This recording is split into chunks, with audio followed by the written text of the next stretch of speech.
Hey guys, welcome back to another video on the Inside Spurs channel. Happy Wednesday morning. Hope you well. Hope you look forward to a good day and looking for a good day of transfers, that's for sure. Got a peculiar story potentially happening today coming from Fabrizio Romano, so I'll talk to you about that in a second. We do have an update around Matias Soule, the Juventus on loan at Frosinone winger, as well as a new target in Roony Bardghji. I think I've said it right. You'll see the spelling of it and you'll probably agree that I'm probably not right, but I'm close enough. So plenty to get into, plenty to talk about. Just say, if you're new, subscribe. You're very much welcome to join us for the journey. And let's jump in. Let's talk about what came out from Fabrizio Romano. And it was last night, so obviously didn't have time to talk about it. And he was talking on his podcast, and he was, a lot of times a lot of these things have questions gone into them, and someone's gone, "Oh, Fabrizio, Spurs, centre back, got anything?" And he actually said that I'm working on something about Tottenham. Tomorrow I will speak about Tottenham and their centre-back search for January.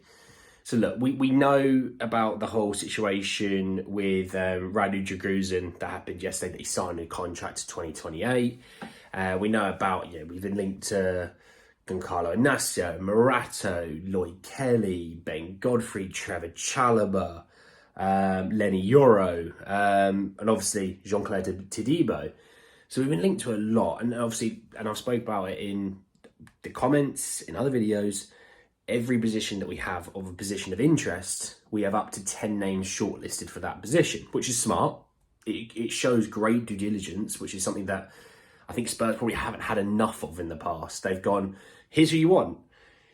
Well, here's a guy that's 10% of what you think that guy is, right? Yeah. Oh, is he going to be really good then? Wait for it. He's not, but he's really cheap. So with the due diligence now, we have a list where you might get a bit more expensive, all the way down to younger, less expensive because they're younger sort of players, and something in the middle, and characteristics that each player has, how they would fit into a group, blah blah blah blah blah. Lots to go into these sort of shortlists, but hopefully today, when I speak about my next video or the video after, depending where this video or so where this information comes out, hopefully I should have an information update on centre backs, which would be really nice. Let's move on to Matias Soule. So I saw this first and foremost from Sport Witness, and then I'm going to talk about the one from Team Talk. So Sport Witness said that bold claim that Southampton are ready to pay 30 million euros to sign the forward in January, and the club would happily sell at that price. The club being Juventus, by the way. Don't know if that shocks you. What Team Talk said, that they said Juventus are increasingly inclined to sell Argentine winger Matias Soule to Newcastle, despite the 20-year-old also being pursued by Tottenham and Crystal Palace, according to reports in Italy. Can I just say, that is an odd emoji to have before a title of an article. But yeah, look, I like Matias Soule. I do. And do you know what? When I speak about Roony Bardghji in a second, he's similar to Matias Soule, and you'll see. I'll explain why in a minute.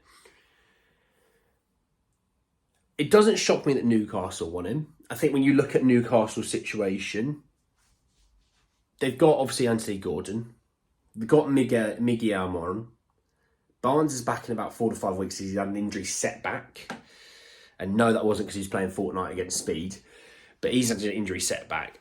They actually could probably do with another winger. Like, you got Isaac and you got Wilson up front. They probably need another winger, and Matias Soule probably get all right minutes at Newcastle. I'm not sure he would get as many minutes at Spurs, right? Just because of the you've got Kulusevski's banging, like he's proper in form at the moment. You've got Brennan Johnson, who's hit some all right form. You've got Brian Hill, that I don't know what's happening there. You've got Mano Solomon, that we still need to give a chance. We haven't really seen enough of him. We've seen some nice things from him, but we need to see a bit more of a body of work from him.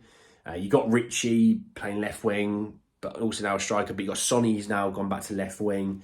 It's a bit more clustered. It is. And he's playing on the right, where I think we've got more options than we do the left. The left, obviously, you've got Son, right? And this is how I'm going to work. I'm going to call Richie striker and call Sonny left wing, all right? Just hang with me on this one. You've got Sonny on the left. You've got Solomon on the left. It's about it. You could have Johnson on the left, but I think the way it's working is because Son's moved to left wing, Johnson's moved over to right, Kulusevski's moved into the centre. When everyone's fit, I don't know if that's really how it'll work. I think it'll be more Johnson on the left, Kulu on the right, Madders in the centre, Sonny up front. That's the way it'll probably be, and that's the way we were top of the table with that team. So, but he would get minutes at Crystal Palace probably. They've got Eze, and they've got Elise. You could sprinkle in another one to give him a bit more depth. That's not a shot at any Palace player, but you know what I mean. It's you need to have two per position if possible. But yeah, so interesting. Southampton's an interesting one though. Don't know where they're getting that money from. Pardon me, got hiccups in the morning. Haven't eaten, so shoot me. I'm doing this before I've eaten. Let's talk Roony Bardghji.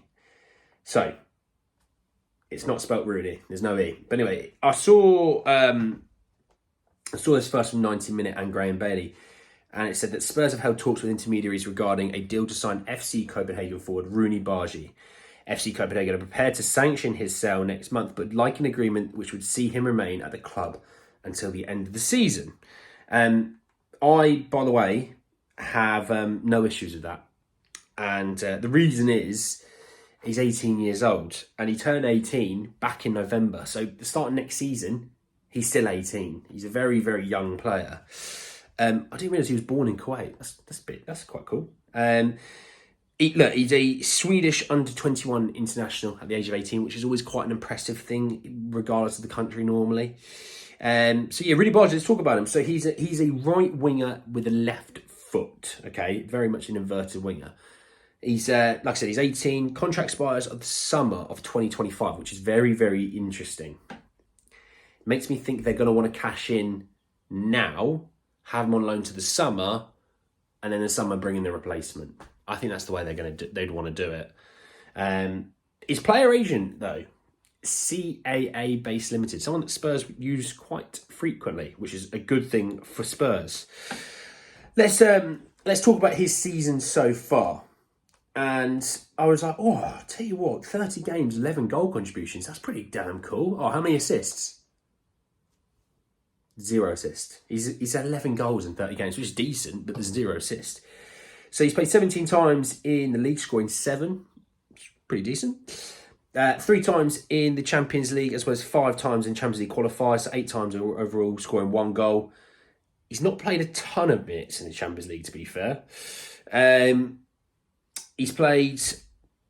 do you know what? I'm going to hold up my hands here. I don't know what the Oddset Pokalen or the Future Cup is. I'm going to assume one of them is a Super Cup and one of them is the Cup of the Danish League. But yeah, he's played over 1,500 minutes, which at the age of 18, it's very, very impressive, very good. Now, when I was watching, like I said, he reminds me a little bit like Matias Soule, but a little bit more of a shooting version of him. I was watching a video and I was like, right, here we go, let's have a look. And I was like, first 3 clips were all goals, and they were all goals that the keeper could have saved. What I mean by it is, he hit it straight at the keeper pretty much. It just went like sort of, it brushed underneath his arm, or it clipped his ankle or something like that. I was like, okay, is it good finishing? Is it bad finishing? We'll see. And I was like, so where's like the link up play? Where's the assist? It was just a lot of shooting, and it made me nervous because like I like my wingers providing. I don't want a situation where you've got. It's what we've got at Man United, with Rashford, Garnacho, Anthony. They just want to cut in and shoot. They don't really seem to want to provide for Højlund, which he's got a graveyard shift because they don't ever seem to put a ball into him. I like Brennan Johnson. Brennan Johnson can score goals, by the way. He can score goals, but he's very much like, I'm going to provide for the striker. I'm going to provide for others, running behind, cut the ball back. Same with Brian Hill, same with Kulusevski is a big one. Sometimes you just think Kulusevski should shoot more. That's the situation. Sometimes, he cuts in and you're thinking, go on, whip it. And he passes it, or he tries to whip across it and you're like, Kulu, I love the selflessness. But do you know what, mate? Bang it. Just have a go sometimes, And genuinely, I sometimes think he needs to have a go. But this guy seems to have no issues with having a go. But very direct. The ball seems to bounce through him really well. you know, when you try and take it past the defender and it clips up off of him and it bounces off of you. It just lands perfectly for him though. Notice, I don't know if that's a bit of luck or anything, but maybe it's just beginner's luck, as I like to call it, even though he's 18. He's probably played football for about 10 years compared to these old boys that he's playing against. But yeah, no, I was intrigued by him. I was impressed by him. I like the directness. He's a right winger, but can play a little bit of striker and a little bit more central. And you see a lot of his goals actually come along from him being at the end of moves. His attacking position is very solid. He's always at the end of moves. He's always at the right place, right time. And it's normally through in the centre. So he's come in off the right, all the way into the centre and put himself at the right spot.